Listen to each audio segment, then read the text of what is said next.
Permettez-nous. Oui, monsieur. Oui, permettez-nous de douter quand même de la sincérité. Mais qui va être sincère? Voilà. Non, mais ça sert à rien. Qui est là pour être sincère? Voilà. Mais les États n'ont pas être sincères. Voilà. Merci. Alors, ce que moi je veux dire, alors, il y a une chose que je ne peux pas laisser passer. Vous avez dit tout à l'heure, Madame Bensouda est une juriste. Elle est brillante. Elle est brillante. Mais on peut être brillant et utiliser son intelligence. Connaissance livresque ou alors... Moi, je voudrais dire la chose suivante. Ce n'est pas parce que quelqu'un a été ministre de la Justice. Non, elle est brillante. Oui, mais pour l'instant, sur les dossiers qu'elle traite, il y a beaucoup de failles. Mais en fait, attendez, mon cher ami Jacques, elle est procureur. Quand vous comprenez ce que c'est comme procureur, c'est pas elle qui rend la décision. Elle est procureure. Mais elle est actrice.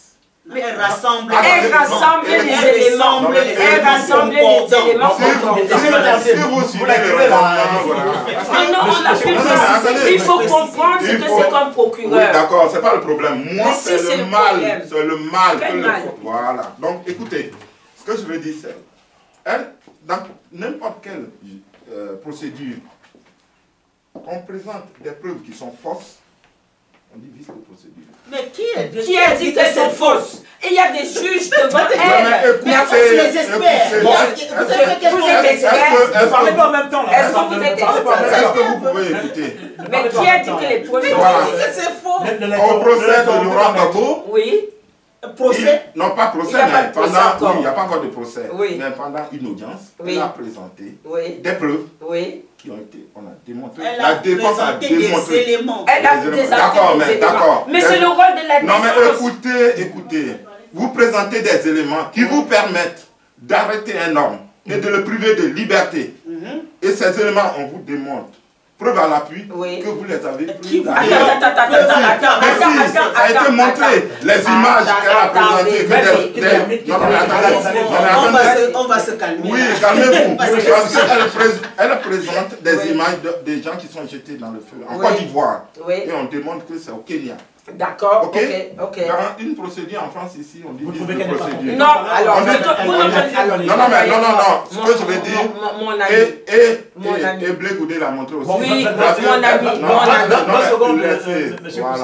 elle présente des éléments qui sont immédiatement démontrés fausses. Non, fausses.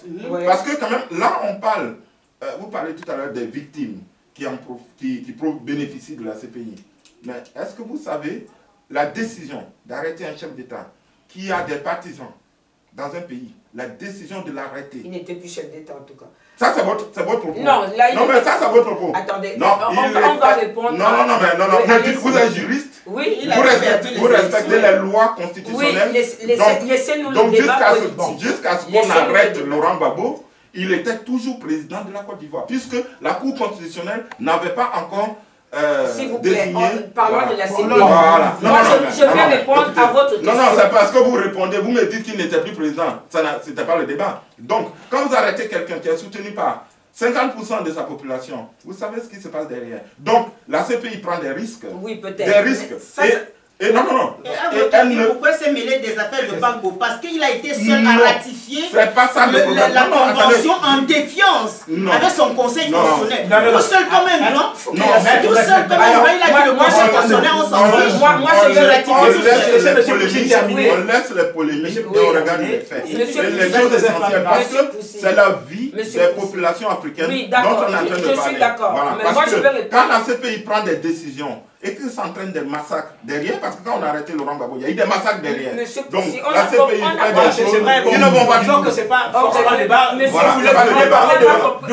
Je veux dire, c'est une grande responsabilité que de dire, voilà. Attends. Je termine. On n'arrête plus. Oui, non, quelque part, vous avez dit, parce que je crois que nous les Africains, on tombe dans un piège. Parce que les Occidentaux ont des objectifs bien précis. Et quand ils font des plans, c'est sur 50 ans. Écoutez, suivez bien mon raisonnement. Oui, non, mais voilà, c'est pas grave. Voilà, on nous définit un instrument, soi-disant juridique. On met des tests dedans. Nous, on est en train de se bagarrer là pour savoir, ça signifie ci, ça signifie cela. Alors que eux, leurs plans sont bien précis. Quand on arrête Laurent Gbagbo, on arrête un processus de révolution en Côte d'Ivoire. Ok. Non, oui, voilà. Bon. Donc les objectifs sont clairs. On a voilà. compris. Qu'on le libère dans 5 ans ou pas, c'est pas le problème. On a arrêté quelque chose. C'est ça qu'on appelle politique. Mais là n'est pas le problème. Je crois que quand on veut parler d'une institution judiciaire, il faut en comprendre les termes. Depuis tout à l'heure, je vous entends parler et cela mérite de vice de procédure. Vous nous dites que pendant ce qu'on appelle l'audience préliminaire, Madame le procureur a présenté des éléments de preuve qui ont été combattus par la défense. C'est le débat contradictoire. Et je vous rappelle qu'en face des deux, de Madame le procureur, qui est partie au procès, qui a ces éléments de preuve, la défense qui a ces éléments de preuve, il y a 3 juges. Est-ce que ce sont ces juges qui vous ont dit qu'il y a vice? C'était pas ça le vice de procédure. Mais ça a été écarté. Puisqu'il a dit. Mais si c'était bien, si c'est écarté, ça dit donc. Le problème, c'est que ça change le cours de l'histoire. Mais non, mais pourquoi vous voulez qu'on juge comme vous voulez? Les mensonges. Mais non. Les mensonges ont permis de l'arrêter. Pourquoi vous voyez, c'est ça qui est grave. C'est que vous voulez qu'on juge comme vous voulez. Il y a des juges en face, d'accord? On a laissé la possibilité à la défense de présenter ses preuves. Elle a été bâillonnée, la défense? Non. Elle a été bâillonnée? Non. La défense présente ses preuves. Si j'ai bonne mémoire, on a demandé à Mme Bensouda de ramener d'autres preuves. Ça veut donc dire qu'il y a une relative indépendance. Il faut arrêter de croire. C'est ça que je veux que vous compreniez. Excusez-moi, je peux parler. Est-ce que... Moi, j'aimerais dire... Il y a un débat contradictoire entre deux parties. Je suis d'accord. Je suis jamais... Non, je suis... Juste un petit instant. Maître...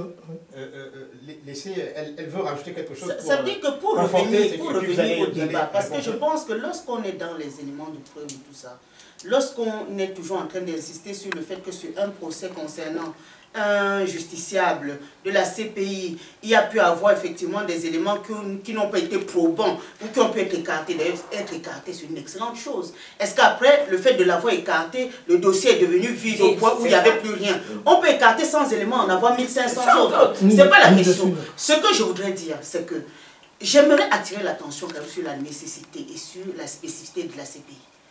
Il y a une guerre au Cameroun entre le Nigeria et le Cameroun pour la région de Bakassé. Avez-vous jamais entendu parler de la possibilité d'interpeller l'une ou l'autre partie devant la CPI à cause de ce qui s'est passé là-bas? Non. Pourquoi? Des militaires se sont affrontés. Des militaires se sont battus en respectant les codes de la guerre et les codes de l'humanité. Pas de femmes violées à titre de rétorsion. Pas d'enfants mutilés, pas de crimes de guerre. Voilà. Donc du coup, lorsque ça se termine, on leur dit, venez nous voir tous les deux là. Qu'est-ce qu'on peut faire pour signer la paix? On relit les textes et on dit non, cette propriété appartient au Cameroun. Vous êtes épuisé, celui qui a eu tort est condamné à payer une indemnité pour réparer les dégâts qu'il a causés et c'est terminé. Est-ce que vous avez entendu à un moment ou à un autre dire que la CPI devait s'en mêler pour punir quelqu'un? Non. Bon. Ça veut dire quoi? Les règles ont été respectées. Vous savez, madame... Or, vous allez au Congo. Congo RDC, la guerre s'est passée, les femmes ont été... Moi, je les reçois tous les jours. Comme demandeur d'asile politique. Je vous remercie. Ces femmes qui ont été enlevées par Bemba, violées pendant des semaines. En tout cas, j'ai eu Bemba aussi, j'en ai eu des tas. Oui, c'est vrai. Donc, voilà. Donc, ces femmes qui ont été violentées à gauche, à droite, ont été prises en otage, qui ont été violentées, qui ont été massacrés, j'en ai reçu, qui ont été découpés. Je suis totalement d'accord. Je peux poser une question. Donc, est-ce que vous pensez que ce n'est pas nécessaire de rappeler aux êtres humains que même en temps de guerre, ils ne sont pas des animaux, ils restent des êtres humains? Non, je pose la question. Non, je pose la question. Vous savez, madame, vous savez, au Congo, vous savez qui viole les gens au Congo? Vous ne savez pas. Je vais vous dire, ce sont les troupes rwandaises qui volent et qui participent à une politique de dépopulation. Ce que je vous dis là, vous savez il y a combien de rapports des Nations Unies sur le Rwanda, au Congo et l'Ouganda? Des dizaines. Et je parle des rapports accablants à un niveau impossible. Est-ce que je peux vous interrompre? Attendez, je vais vous interrompre une minute pour vous lire les noms des personnes qui sont traduites devant la CPI. Vous avez dit non. Attendez, s'ils sont congolais, ce sont des Rwandais. Mais comme ça là s'est passé sur un territoire d'un État membre, on interpelle, ce sont des Rwandais. Je suis d'accord. Donc ne dites pas qu'on interpelle les Congolais. Je ne dis pas ça. Vous venez de dire que le Conseil de sécurité peut se saisir, n'est-ce pas? Quand il y a des intérêts, les États ne le font pas. Le Conseil de sécurité peut se saisir de cela. Mais le problème, c'est quoi? C'est que le Conseil de sécurité ne peut pas se saisir du cas rwandais simplement parce que le Rwanda est un sous-traitant des États-Unis. Et vous savez pourquoi le Rwanda n'a pas ratifié? George Bush est allé. Et ça, c'est Madame Carla Del Ponte. Excusez-moi, oui, attendez, oui. Écoutez. C'est là justement. Écoutez, oui, attendez. Madame Carla Del Ponte, qui était procureur du TPY et puis TPR, qu'est-ce qu'elle a dit? Elle a dit là, clairement, on sait aujourd'hui, par exemple, que les Américains ont dit aux Rwandais, soutenez-nous contre la CPI et aucun de vos militaires ne sera poursuivi. Ça, c'est sous George Bush. Et celui qui l'a dit s'appelle Pierre-Richard Prosper, ambassadeur des États-Unis pour les crimes de guerre. Vous dites que les États-Unis n'ont pas ratifié. Maintenant, ils peuvent commettre des crimes parce qu'ils sont au Conseil de sécurité. Qui va les poursuivre? Puisque le Conseil de sécurité ne peut pas poursuivre un de ses membres. Nous sommes en pleine contradiction. L'Amérique, les États-Unis ont les moyens de juger n'importe qui sur leur territoire. Vous voyez comment ils traitent eux-mêmes leurs militaires qui commettent des exactions à Guantanamo ou je ne sais pas où. Eux-mêmes, le tribunal militaire, les interpelle, les juges et les censurent. Ils ont les moyens, eux, de rendre justice sur leur territoire lorsqu'ils le souhaitent. Mais pourquoi ça ne ratifie pas? Mais parce qu'elle n'a pas envie. Elle n'a pas envie. Est-ce que vous obligez quelqu'un à adhérer à quelque chose? Ce n'est pas le premier traité international que les États-Unis n'ont pas ratifié. Il n'y a que l'Afrique noire. Il y a que l'Afrique noire qui est conventionnivore, si on peut dire ça comme ça. Nous adorons cette histoire. On a ratifié les droits de l'enfant alors qu'il n'y a même pas ni juridiction, ni droit de l'enfant véritable. On ratifie tout le droit des femmes. On ratifie. Dès qu'il y a un traité, une convention qui passe quelque part, nous ratifions. Et pourtant, on ne fait rien du tout. Bon, justement on va essayer d'évoluer parce que notre débat tire à sa fin. Bon, on ne pourra pas être d'accord. Non, on est d'accord, majoritairement. Moi, je trouve à partir du moment... on a parlé tout à l'heure, j'avais une question très simple. On l'a posée en off, donc je souhaite que chacun donne son avis par rapport à cette question-là. Il s'agit justement du cas libyen, où en 2011, pendant la guerre en Libye, les États-Unis ont fait pression, les tests, tout est là, il y a des documents qui le prouvent, qu'il faut que le procureur Ocampo poursuive la famille Kadhafi accusée de crimes contre l'humanité. Au nom de quoi, justement? Moi, je veux savoir, les gens veulent savoir. Les États-Unis, qui n'ont pas ratifié le traité de Rome, peuvent demander à cette institution-là de poursuivre un dirigeant qui plus est africain.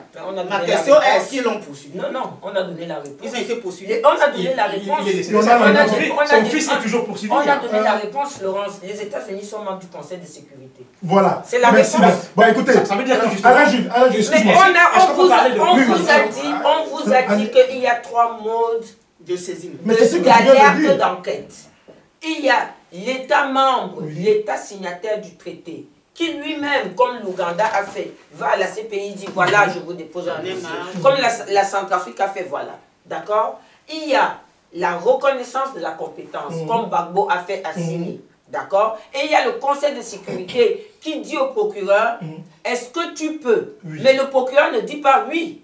Il va saisir la chambre préliminaire pour lui demander l'autorisation. Voilà. Et il y a, j'ai expliqué tout à l'heure qu'il y a un lien. Il y a un lien entre un lien juridique. Il y a un accord signé entre la CPI et les Nations Unies qui fait donc que le Conseil de sécurité peut demander au procureur. Mais quand il demande au procureur, là, ce sont les États-Unis. La question... Mais les États-Unis sont membres du Conseil de sécurité. Non, la question d'Alain Jules... Et je vais continuer en disant que ce n'est pas parce qu'un État n'est pas parti à un traité qu'il ne peut pas demander qu'une organisation compétente se saisisse d'un dossier. Maître, d'accord. Mais le problème c'est quoi? C'est que celui qui demande... Attendez, je vais revenir un peu dans le droit interne pour que vous compreniez. Nous sommes là, d'accord? Florence, qui ne le fera jamais, me tue. Vous vous taisez. Vous vous dites, ce n'est pas... Nous, on n'est pas Florence, ce n'est pas... On l'a pas tué. Mais vous serez pour elle là-bas, peut a le droit d'aller dire au procureur, j'ai vu. J'ai vu. Même si c'est pas elle, j'ai vu. On est d'accord. Maintenant, maître, pour revenir à la question d'Alain Jules. Voilà, c'est ça, c'est tout ça. Alain Jules, pour revenir à votre question. Je suis d'accord avec ce que vous avez dit. Les 3 mots. Parce qu'on reste dans le droit. Non, attendez, on n'est pas dans le droit. Non, on n'est pas dans le droit. Celui qui demande au procureur de poursuivre la Libye est parti prenant dans la guerre.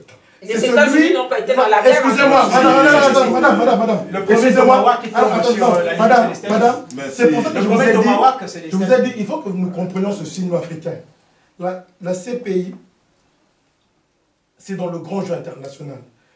Là, maître ne savait pas que les États-Unis, ce sont les États-Unis qui ont ordonné la guerre contre la Libye. Le problème, c'est quoi? C'est que le pays qui demande au procureur de poursuivre la Libye est le pays qui agresse la Libye. Ça, c'est la première chose. La deuxième chose, dans le dossier libyen, on va être sérieux, on va aller avec des faits. Qu'est-ce qu'on a dans le dossier libyen? Parce qu'on a lancé un mandat d'arrêt. Donc, pour lancer un mandat d'arrêt, je parle sous contrôle de 2 juristes. Je peux me tromper. Pour lancer un mandat d'arrêt, on doit avoir des éléments probants et attestés. N'est-ce pas? Ils sont appuyés sur une ONG. Non, je veux finir. Alors, s'il vous plaît, on va finir comme ça, vous allez parler. On va finir. Pour lancer un mandat d'arrêt, on a besoin d'éléments probants. Sinon, on va lancer des mandats d'arrêt à n'importe qui. Qu'est-ce qu'on constate dans le cas de la Libye? Dans le dossier de la Libye, le procureur... C'était à l'époque de M. Ocampo. Oui, à l'époque de M. Ocampo, on retrouve dans le dossier source des massacres. Parce que maintenant, on sait que les massacres n'ont jamais eu lieu. Ça, c'est vrai. Ça, on le sait. Tout le monde le reconnaît, y compris ceux qui sont au pouvoir. La première chose. La deuxième chose, les sources. Mais si je cite les sources ici, les gens seront choqués. Vous avez des articles de Fox News. Vous avez des articles de CIA. On nous demande à nous, Africains, de prendre au sérieux cette instance. Je parle d'Africains, je parle du peuple. Pas des dirigeants qui ont vendu l'âme de nos pays au système international qui les a placés au pouvoir. Moi, je me dissocie des décisions prises par des chefs d'État qui ne nous représentent pas, qui ont été imposés aux États africains par le système occidental. Parce qu'il y a ça aussi. Donc les dirigeants qui résistent, on voit ce qui arrive, on les fait sauter, on place des pions qui, eux, vont ratifier des protocoles qui ne nous concernent pas. Le cas de la Libye est très important. Pourquoi? Parce que ça nous fait voir, ça révèle au grand jour le grand jeu des puissances. Ce que je dis ici ne vient pas de moi. Allez lire les documents, même américains, où ils reconnaissent le côté politique de la chose. Mais non, voilà, je suis d'accord avec vous, maître. Je suis totalement d'accord avec vous. Sur ce point, moi je dis, nous devons nous responsabiliser. Je suis d'accord avec maître. Nous devons nous responsabiliser. Et termine M. Poussy, et ensuite... Est-ce qu'on peut vous répondre? M. Poussy, et après vous allez dire... Sur la question de la Libye, ce que M. Mbeko vient de dire, j'adhère tout à fait, parce que on sait tous que c'est les États-Unis, la France, on ne va pas citer, on peut les citer, mais occidentaux, sauf l'Allemagne, en réalité, qui... Il y a un groupement conduit par Bernard-Henri Lévy. Vous allez voir Sarkozy. Il était sur le plateau de Ruquier il n'y a pas très longtemps. On lui a demandé, alors vous avez mesuré ce que vous avez fait? Il dit, je voulais arrêter une mare de sang. J'ai demandé qu'on intervienne. Qui ça? Bernard-Henri Lévy? Celui-là. Oui, bah oui. Il a été coincé par les 2 chroniqueurs de... Voilà. Revenons à la CPI. Non, mais c'est l'origine. Oui, on va y revenir. C'est pas l'origine de la CPI. Non, mais à laisser les autres s'exprimer. Voilà. Vous n'allez pas me dire le mot que je dois employer. Je dis l'origine de la guerre, c'est quand même là. Les États-Unis, c'est l'OTAN qui est intervenu l'OTAN, c'est tout le monde. Sur la base du faux. Sur la base du faux. Simplement. Et les conséquences, aujourd'hui, c'est l'Afrique. C'est les Africains qui meurent. Aujourd'hui, on leur demande, est-ce que vous êtes conscient de ce que vous êtes? Ah ben nous, on voulait juste arrêter les massacres. Et finalement, les massacres, on nous dit qu'il n'y en a pas. Donc, là où on est d'accord, comme vous dites, moi je considère, et là peut-être vous n'êtes pas d'accord, c'est un instrument pour donner une forme juridique à tout ce qu'ils doivent faire en Afrique. Vous savez, les organisations. Oui, mais justement, nous les Africains... C'est pas nous qui les créons. Non, s'il vous plaît. Nous ne les créons pas, nous les subissons, nous les acceptons. Ne prétendons pas non plus, ne prétendons pas non plus être ceux qui déterminent. Tout à l'heure, vous avez pris... Monsieur Poussy termine. Vous avez pris l'exemple d'un grand homme africain qui dit... Non, oui. Moi, je vais prendre aussi une phrase de Gandhi qui dit on a le droit de se tromper. Tout le monde a le droit de prendre. Depuis 60 ans. Ah oui, on a le droit. On a le droit de se tromper. Les traités, non, attendez. Et qu'on accepte qu'on défasse nos erreurs.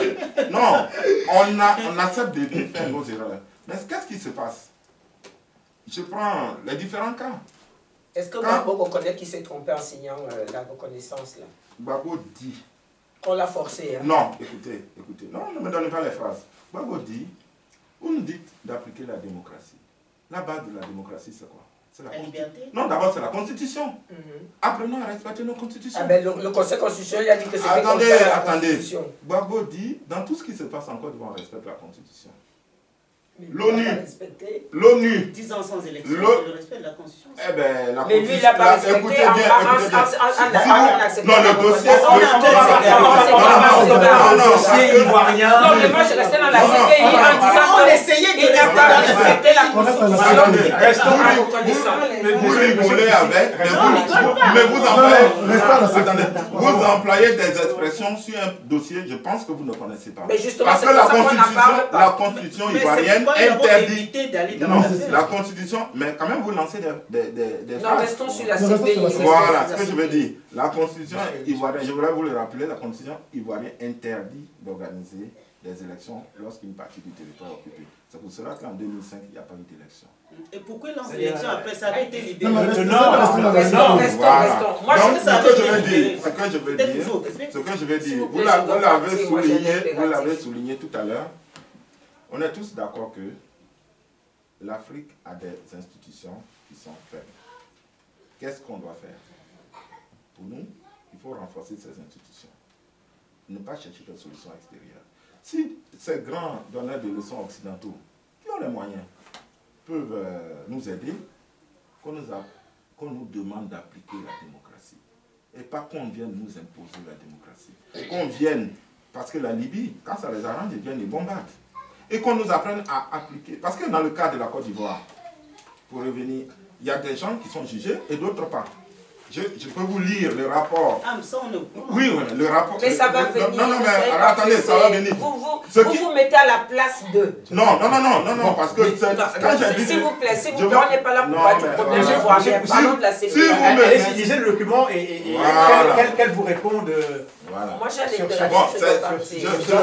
peux vous le lire, mais on va bientôt dans ce qui s'est Ouattara, qu'on a poussé à faire une enquête, et il a situé la part des crimes commis par les forces de défense de Laurent Gbagbo et puis ses forces à lui.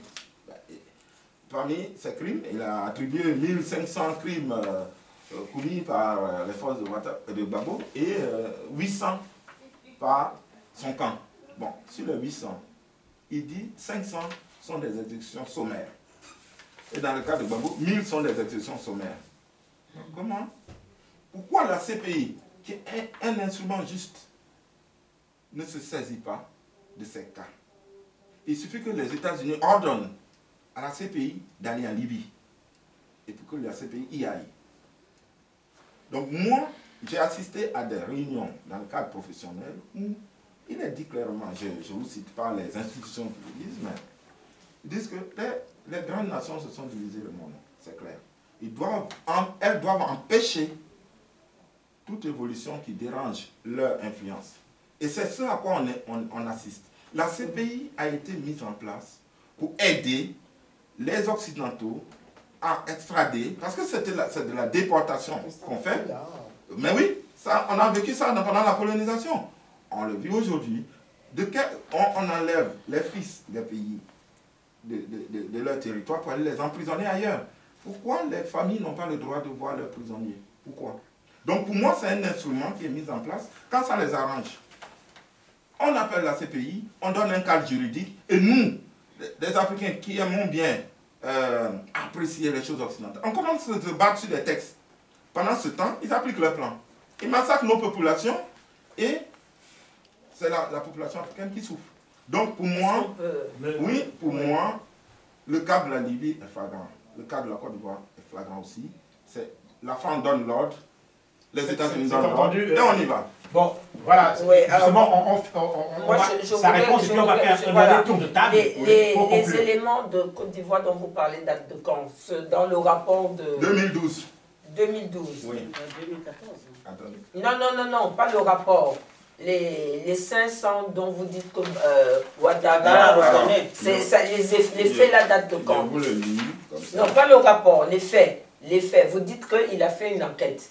Il a attribué 1500 à Gbagbo et 500... Attends, ça date de quand? Ça, c'est les crimes dans la crise post-électorale. 2011. Voilà. 2011. 2011, oui. D'accord. Et vous êtes sûr que la CPI n'enquêtera pas là-dessus? Je ne dis pas que la CPI n'enquêtera pas. Donc, il y a une chose dont je suis sûr, c'est que... Non, il y a une chose... vous m'avez posé une question, je vous réponds. C'est parce que vous avez affirmé qu'elle n'enquêtera pas là-dessus. Et moi, je vous ai dit que ça ne sert à rien de vous mettre dans la tête, laisser la CPI faire son travail. Maintenant, je vais répondre par rapport... La CPI fait son travail dans le sens qui arrange un camp. Non, pas du tout. Simplement. Et je dis, on arrête le cours de l'histoire de Côte d'Ivoire. C'est bon. Bon, ça c'est votre... Ensuite, une minute et puis on va faire un dernier tour de... Vous dites qu'il faut... que les États, les chefs d'État, que l'Occident vous donne les moyens de respecter... Pas moi. Que les États africains n'ont pas d'institutions fortes, c'est ce que vous avez dit, qu'il faut les renforcer et qu'il faut que l'Occident donne les moyens que la démocratie soit appliquée et pas de l'imposer. Je ne vais pas faire le débat Gbagbo Ouattara. Voilà une institution forte, le Conseil constitutionnel de Côte d'Ivoire, qui dit à son chef d'État, par une décision, déjà il a eu l'honnêteté, en respectant la loi de son pays, de soumettre, de demander un avis au Conseil constitutionnel. Le Conseil constitutionnel lui dit, le traité de Rome est contraire à la Constitution de Côte d'Ivoire. N'est-ce pas une institution forte? Mais il signe. Ici. Et ça vous arrange quand le Conseil constitutionnel... Non, ça ne m'arrange pas. Dit que c'est Gbagbo qui a gagné. Non, moi je ne parle pas d'élection, je parle de la CPI. Et je vous prends ensuite, dès cet instant-là, où il signe en son âme et conscience. Investi des pouvoirs en tant que chef de l'État. Vous n'allez donc pas faire le reproche à quiconque qu'il ait signé. Il n'y a qu'à lui-même qu'on peut faire le reproche d'être allé contre. C'était un des seuls pays africains qui avait un conseil constitutionnel. Le Cameroun n'en a toujours pas. Ils sont encore en train de réfléchir. C'était un des seuls pays qui avait un conseil constitutionnel qui avait des décisions. Voilà une décision juridique. On lui explique par des questions. Maître, vous me permettez de passer un mot, s'il vous plaît? Ensuite, je finis et je vous réponds sur la... 20 secondes et puis on fait un... Je voulais placer par rapport à ça, par rapport au débat de la CPI. Pourquoi? Parce que, supposons, moi je veux me mettre dans votre place. Okay? Je peux me tromper, corrigez-vous. Comment je vous entends, la CPI est une institution fiable. Ah non, j'ai pas dit ça. Alors, peut-être il me dévente parce que je l'ai posé la question. Je crois que j'ai dit ici que la CPI était une institution perfectible. Oui, laissons-lui le temps. La fiabilité. Il n'y a pas, en matière de justice, il n'y a pas... Elle est rendue par des hommes. Merci beaucoup. Voilà. Donc elle est rendue par des hommes. Que ce soit, je vous ai pris l'exemple, même le tribunal de proximité, d'ici, vous trouverez un habitant... C'est un pays aller. Voilà, c'est un pays aller. Voilà. Alors maintenant... Merci beaucoup, c'est important. Dès lors qu'on reconnaît ça, il faut reconnaître qu'on peut aussi la politiser. Parce que si vous ne pouvez pas dire qu'elle n'est pas parfaite, mais elle n'est pas politisée. Je n'ai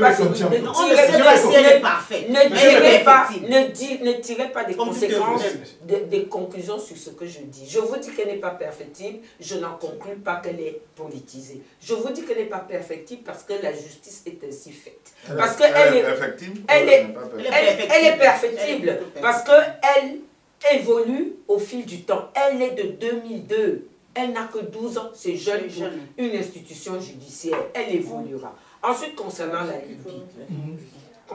Libye. Je vous ai dit dès le départ que moi, je ne fais pas de débat politique. Nous avons essayé de réfléchir comme juristes. Vous avez des analyses politiques. Les États-Unis n'ont commis aucune faute à demander au Conseil de sécurité de se saisir du problème de la Libye. Pour moi, c'est le conflit d'intérêts. Il n'y a pas de conflit d'intérêts puisque ce n'est pas eux qui saisissent. Il n'y a pas de conflit d'intérêts. Ils suggèrent. Le Conseil de sécurité, c'est ça que vous ne voulez pas comprendre. Et il faut comprendre le fonctionnement. Même le Conseil de sécurité suggère au procureur de la CPI de se saisir. Et le procureur de la CPI ne se lève pas comme un va-t-en-guerre pour dire « je me saisis ». Il faut qu'il ait l'autorisation de juge. Qui n'est accordé que lorsqu'il y a un faisceau de présomption. Enfin, si les faisceaux de présomption sont faux, totalement. Mais c'est le juge qui dit on s'en rend compte. Il faut donc... Alors, je réponds à sa dernière question sur le mandat d'arrêt. Je réponds à votre dernière question sur le mandat d'arrêt. Vous avez dit que pour qu'on lance un mandat d'arrêt, il faut... Des faisceaux, non, c'est vrai. Non, absolument. Non, vous avez dit des éléments probants. Oui. C'est ça qu'on appelle faisceau. Non, c'est pas probant. C'est pas probant. Quand on est chez le procureur, ce sont des indices. C'est le juge qui déterminera si c'est probant ou pas. Parce que c'est lui qui vous condamnera. C'est ça qu'il faut que vous compreniez. Donc, en fait, les mandats sont lancés sur la base de quoi? D'indices, de présomption. Parce que quand on lance un mandat d'arrêt, mais laissez-moi finir. Alain Jules, j'ai cité les articles de Fox News. Est-ce que vous pouvez comprendre? Non, les articles ne sont pas des indices. Mais oui, mais c'est le fait de...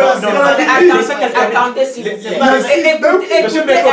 Écoutez un peu. Quel que soit le type d'indice, le mandat d'arrêt ne veut pas dire que vous êtes condamné. Non. Voilà.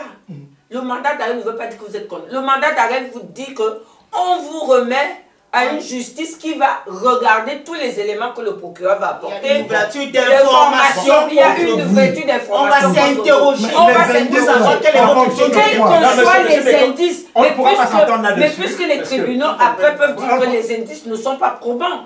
Seul le tribunal peut dire que les indices sont probants. Mais non, c'est pas l'anarchie, c'est vous qui ne comprenez pas la justice. Puisqu'il y a la réparation au bout du compte. Mais oui. Non, on va faire un délai total, mais j'ai quand même un petit avis là-dessus par rapport au dossier libyen. À partir du moment où le procureur a été accusé de travailler pour des organisations américaines, on peut se dire quand même qu'il y avait quelque chose de pas très net. Qui a demandé sa révocation, sa récusation, c'est ça? Sa récusation, qui a demandé? Sa récusation. Non, qui a demandé? À partir du moment où il y a un pays... S'il y a conflit d'intérêts, on demande que le juge soit recusé. Mais c'est évident, en plus. Non, le procureur Ocampo, qui a travaillé pour des organisations américaines, l'Argentin, et est-ce que c'est normal qu'une institution comme la CPI lance un mandat d'arrêt contre un chef d'État en fonction? Est-ce qu'il y avait des avocats dans cette affaire ou pas? Est-ce qu'il y avait du contradictoire? Quel chef d'État? Est-ce que les partis, est-ce que les avocats de la défense ont demandé, ont constaté un conflit d'intérêt? Est-ce que les avocats de la défense ont constaté un conflit d'intérêt et ont demandé la récusation? Et puis, je continue à vous dire que vous vous focalisez sur la personne, quelle qu'elle soit, du procureur. Le procureur a des équipes et des avocats comme elle et moi qui vont sur le terrain. Ce n'est pas lui. Lui, il est seulement là. Lui, il est là pour porter la charge. Les juges ont gardé le président Gbagbo. Excuse-moi. Les juges ont gardé le président Gbagbo, ça fait quelques années. C'est sur quelle base? Puisqu'on n'a rien. Maintenant, on peut garder un ancien chef d'État comme ça sur la base de rien. On va vous expliquer. Donnez-moi 2 secondes. Ça, c'est très intéressant. Ça, c'est la question de la durée de la détention provisoire. La question de la durée de la détention provisoire. Ça veut dire effectivement, on ne peut priver un être humain de liberté que pour des raisons extrêmement graves. Il y a des critères qui ont été établis pour ça. Même si c'est faux. Mais qui dit que c'est faux? Attendez, il n'y a que la Moi, je ne peux pas dire que la juridiction de jugement.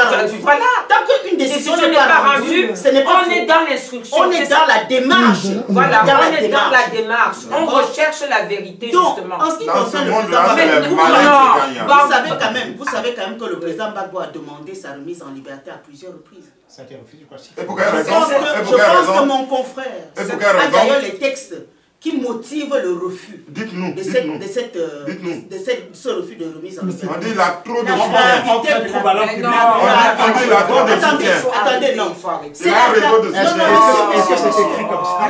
Nous sommes sérieux. C'est-à-dire que lorsqu'on essaie de parler à un certain niveau, on est là aussi pour informer les gens et sans passion. C'est-à-dire que même si vous aimez beaucoup le président... C'est pas le problème. Non. Même si vous l'appréciez... Non.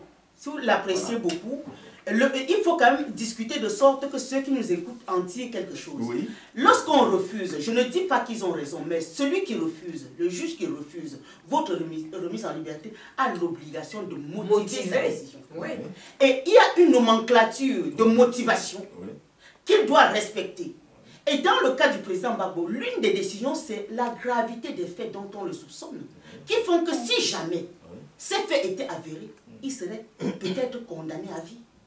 On ne va pas remettre en liberté quelqu'un qu'on est sûr, entre guillemets, à l'instant de pouvoir devoir condamner à vie, en liberté pour aller courir le chercher, parce que s'il lui estime qu'il est en danger, dès que vous le remettez en liberté, il disparaît dans un pays où il n'y a pas de convention signée avec le pays qui peut lui remettre la main dessus. Et je voudrais rajouter... Deuxième point, il faut trouver un pays hôte. Ça veut dire que si on libère Gbagbo, est-ce qu'il y a un pays qui s'est réclamé de lui à part la Côte d'Ivoire?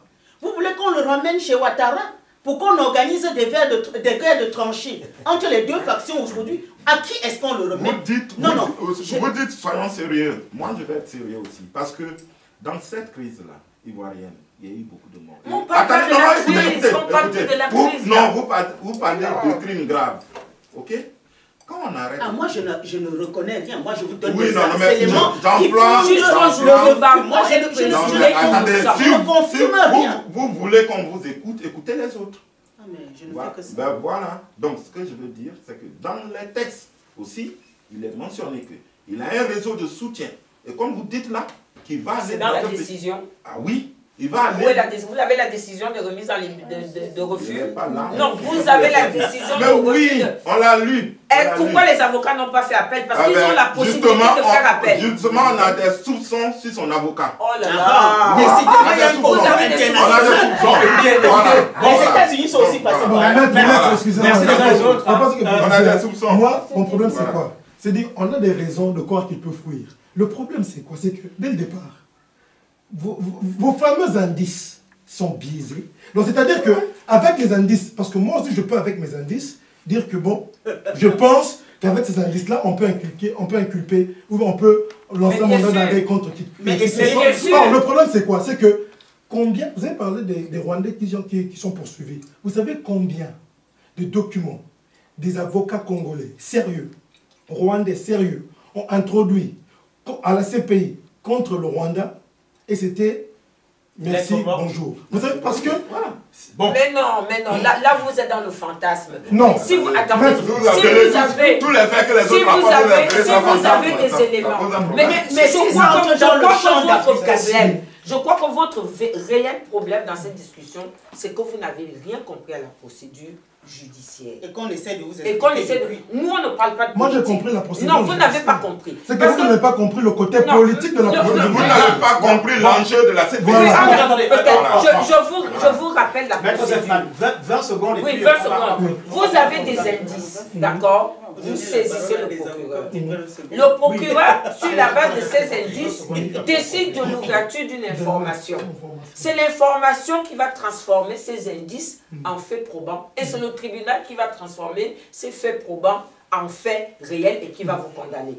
Jusqu'à ce stade-là, vous êtes présumé innocent. Merci. Donc, à l'heure d'aujourd'hui, personne n'a dit que Gbagbo a commis. Mais on peut le garder au froid.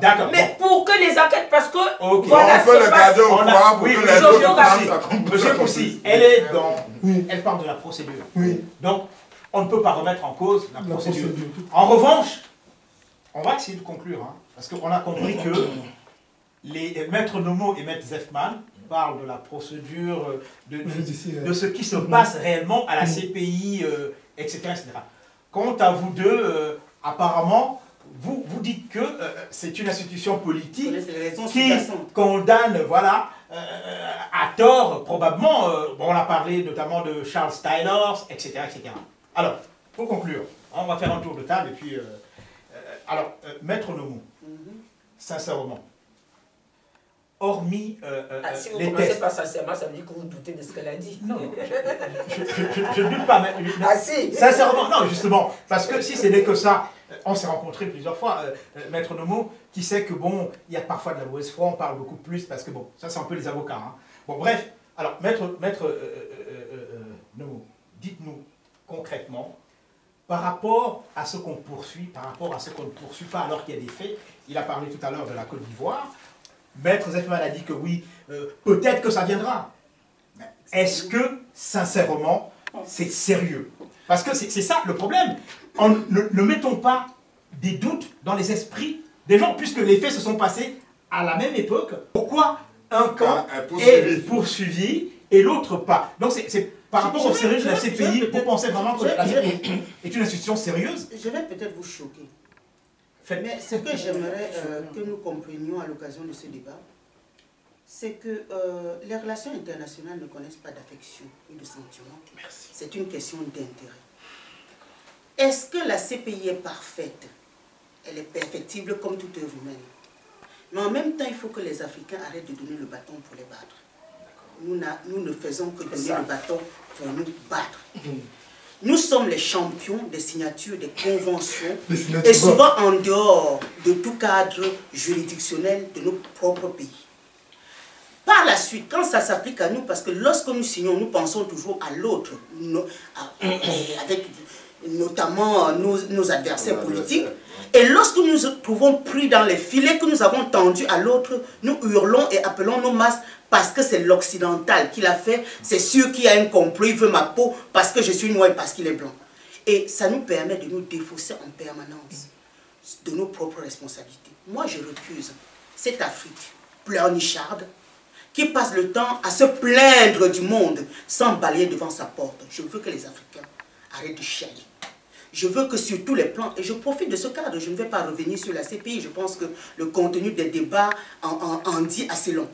Je souhaite simplement qu'on arrête de chialer, qu'on comprenne les enjeux des relations internationales. Qu'on sache qu'un pays, ce n'est pas ton petit ami. Il n'est pas là pour t'aimer. Il est là parce qu'il y a un intérêt. Et si on ne le reconnaît pas aujourd'hui, on est mal barré. Il va falloir que l'Afrique se batte pour ses propres intérêts. Parce que le président américain n'est pas le président des Camerounais. Parce que le président de France n'est pas le président de la RDC. Parce qu'il se bat pour l'intérêt de ses peuples. Voilà. Donc, la CPI, les enjeux sous-jacents éventuels, je n'ai pas des éléments pour en parler. Moi, je peux parler de la procédure, je peux parler de la clarté, de la saisine, des éléments concrets qui font qu'aujourd'hui, j'estime qu'ils sont dans leur rôle. Pour le reste, l'Afrique n'a qu'à copier chez le voisin occidental et commencer à penser à elle-même avant de penser aux autres. Merci, Maître Zefman. Oui, mais moi, parlant d'une institution judiciaire, je refuserai le mot de sérieux, parce que je pense que les gens qui la composent essaient tant de faire leur travail de la façon la plus correcte. Pour répondre, de savoir pourquoi un camp et pas un autre, je voudrais tout simplement rappeler que les crimes qui rentrent dans le champ de compétence de la CPI sont imprescriptibles. Donc, il n'y a pas de prescription. Donc, à tout moment, la CPI peut se saisir du dossier des adversaires de tel ou de tel. À tout moment, ce sont des crimes imprescriptibles. Et je crois qu'il faut savoir raison garder. Il ne faut pas regarder les choses dans le bout de la lorgnette. Comme mon consoeur et plus encore par rapport à des convictions profondes que j'ai, parce que je suis bouddhiste. Chez les bouddhistes, on dit que la plainte ralentit l'homme. On se plaint trop en Afrique, et on se plaint toujours de l'autre. Et cela va même en commun. On est dans la fatalité. C'est l'ADN de certains Africains, desquels, alors là, je veux recevoir toutes les injures, je les assume. Je ne me sens pas du tout de cette Afrique-là. L'Afrique qui se plaint, l'Afrique est toujours traitée, c'est l'Occident qui nous amène, c'est l'Occident qui nous amène là, alors que nous sommes notre propre enfer. Il faut qu'on prenne le temps de se regarder. C'est ce que l'Asie a fait. Il n'y a pas un peuple sur cette terre qui n'ait pas subi d'exaction. Tous les peuples ont subi l'esclavage pour certains, les bombes atomiques pour d'autres, et de plus en plus, je prends toujours l'exemple des Indiens d'Amérique. Ils ont été massacrés. Aujourd'hui, ils sont les patrons de Las Vegas. Ils ont racheté tous les casinos. Mais nous, on se plaint, c'est de la faute de Sarkozy, c'est de la faute de tel. Pourquoi il n'est pas à la CPI? Et pourquoi il n'est pas à la CPI? Bonne question. Alors que, il suffit de se regarder nous-mêmes, de regarder comment nous gérons nos pays, de regarder comment les transitions ne sont pas faites de façon démocratique, et quand bien même elles ne seraient pas faites de façon démocratique, pourquoi s'en prendre à des populations civiles? Et comme voilà, donc arrêtons de pleurnicher. Moi, j'essaie d'être juriste, j'essaie d'être avocat. La CPI, c'est un instrument juridique. J'ai essayé d'apporter un éclairage sur son fonctionnement, sur les modes de saisine, sur les voies de recours. Si les avocats des uns et des autres ne font pas de voies de recours, ce n'est pas la CPI, ce n'est pas les États-Unis qui viennent leur dire, comme je viens d'entendre, surtout ne faites pas de voies de recours. Non, non, c'est un travail, c'est voilà. Donc, le jour où on cessera de se plaindre, le jour où, et ça se voit au quotidien, quelqu'un est malade, ah non, c'est son oncle qui lui a lancé, c'est jamais nous-mêmes, on a oublié d'acheter un préservatif, on attrape le sida, ah mais non, c'est l'oncle du village qui n'était pas content, qui ne l'aimait pas. Il faut arrêter. Nos chefs d'État sont des gens responsables, ils savent ce qu'ils font, parce qu'eux aussi ils ont des intérêts. Ils ont des intérêts qui ne sont pas ceux du peuple. Alors le peuple doit apprendre à leur demander des comptes. Merci Maître Zefman, Monsieur Poussy. Je reviens sur la question de départ. Est-ce que la CPI c'est un instrument contre l'Afrique ou bien on a intérêt à rester à la CPI au niveau africain? Moi, je vois qu'on est d'accord, on est tous d'accord sur un point, c'est que l'Afrique doit apprendre les choses à elle-même. D'après là, voilà, tout le monde est d'accord. Les deux juristes l'ont dit.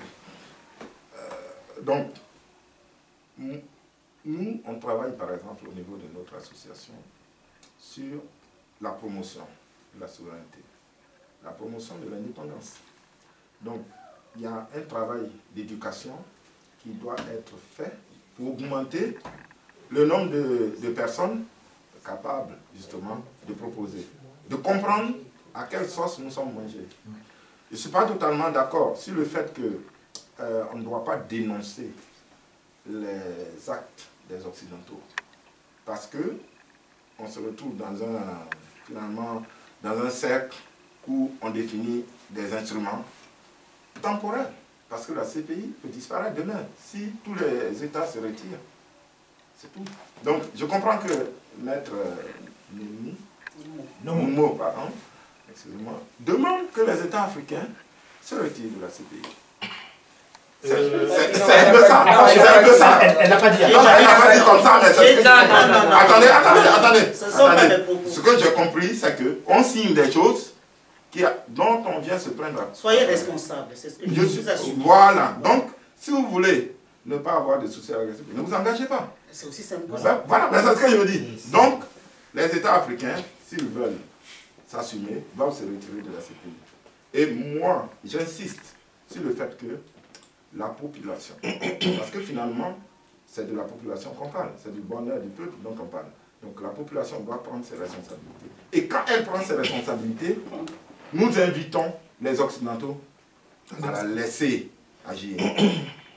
Donc, je suis pour qu'on dénonce aussi, parce que tous ces instruments, quand, dans le cas de la Côte d'Ivoire, la population sort, l'armée française tire sur la population. Pourquoi? Dans le cas de la Côte d'Ivoire, quand la population soutient Laurent Gbagbo, on dit non, les étudiants qui le soutiennent sont des désœuvrés. Et ils ont les médias, ils ont tout, on n'a pas de moyens. Tout à l'heure, j'ai parlé de moyens, on a critiqué un peu, mais je veux dire, ça coûte combien d'envoyer 10 juges dans un autre pays sur un stage et travailler et voir comment les autres travaillent? Ça coûte beaucoup moins cher que de payer des millions à un procureur qui va à Abidjan et qui se promène avec le pouvoir sans aller sur les terrains pour enquêter véritablement. Et rapporte des faits qui, on peut l'accepter ou non, ne sont pas toujours réels. Et on arrête le cours de l'histoire dans les pays africains pour mettre un pantin aux ordres de l'Occident. Pour moi, c'est ça qui me préoccupe. que la CPI, même si sa procédure, ça prend du temps. 5 ans dans une élection. Une élection en Côte d'Ivoire, c'est 5 ans. En France, c'est 5 ans. Quand on coupe l'élan d'Alain Juppé, on l'amène au Canada, c'est fini, il ne peut pas être président en 2002. Ok? Donc, c'est un objectif qui est atteint. Gbagbo Laurent, même si on le juge dans 5 ans, même s'il est innocenté, il y a un processus qui a été arrêté. Et c'est le peuple qui subit. Donc, moi, j'appelle les Africains à travailler, à augmenter la conscience, parce que finalement, c'est l'opinion publique qui n'existe pas chez nous, à avoir une vraie opinion. Écouter des intellectuels, nos traditions, pour qu'on mette en place un vrai processus de développement de notre continent. Et merci, M. Koussi.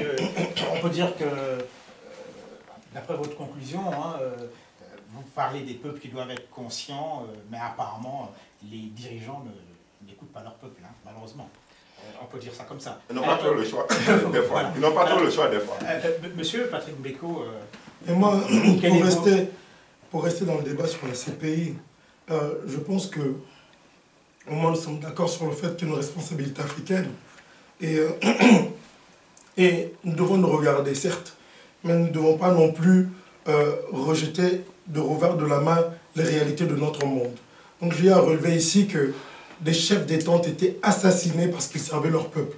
Et mettre à parler ici, il faut comprendre les relations internationales. Vous écoutez votre peuple, vous travaillez pour votre peuple, on vous diabolise, on va vous tuer. On a tué Kadhafi pour apporter la démocratie des cimetières. Donc je pense qu'à un moment donné, nous devons être réalistes. Quand on dit de comprendre le monde, ce n'est pas seulement de s'auto-flageller intellectuellement pour dire que c'est de notre faute seulement. C'est de dire que nous avons une part de responsabilité, mais nous ne devons pas non plus ignorer le fait que nous sommes dans un monde où les plus forts veulent toujours marcher sur les plus faibles. Et pour résister, il faut commencer par cultiver une certaine conscience historique et politique dans le mécanisme psychique de nos peuples. Et ça nous manque. Et les chefs d'État africains que nous avons, qui ne nous représentent pas, puisqu'ils travaillent pour le système occidental. Et une petite parenthèse, il est aussi faux de prétendre que les pouvoirs occidentaux travaillent pour leur peuple. Non, ils travaillent pour une minorité de privilégiés, même ici en Occident. Et c'est pour cette raison que les peuples aujourd'hui se soulèvent, même ici en France, où on voit des gens ne plus cautionner la chose politique partout. Au Canada, aux États-Unis, on voit le même phénomène. La réalité est qu'il faut que les Africains se responsabilisent et surtout de comprendre que nous sommes dans un grand jeu où les intérêts certains considèrent que leurs intérêts priment sur même les vies des autres, peu importe que l'action soit illicite ou pas. Et nous devons comprendre cela. Parce qu'on dit qu'il ne faut pas ratifier, mais le Soudan n'a pas ratifié.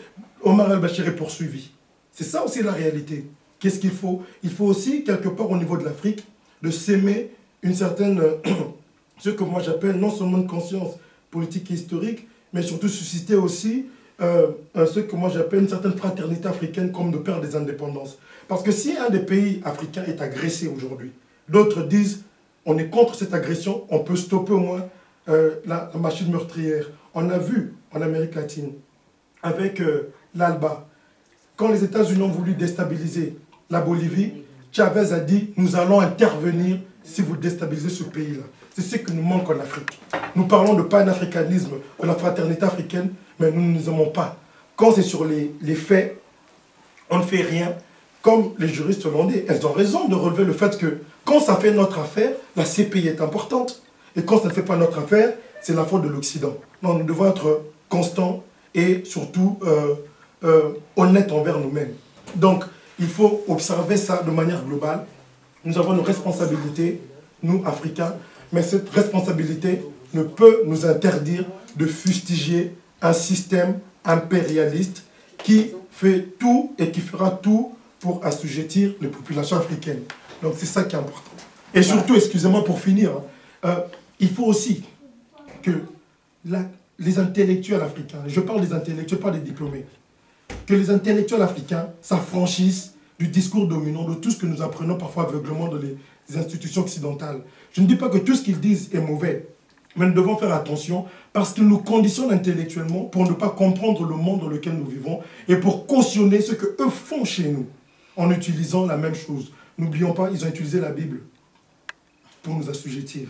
Ils peuvent utiliser aussi l'école pour nous endormir Et ce rôle-là, malheureusement, la plupart des diplomates africains l'assurent et l'assurent tellement bien contre les intérêts du continent africain.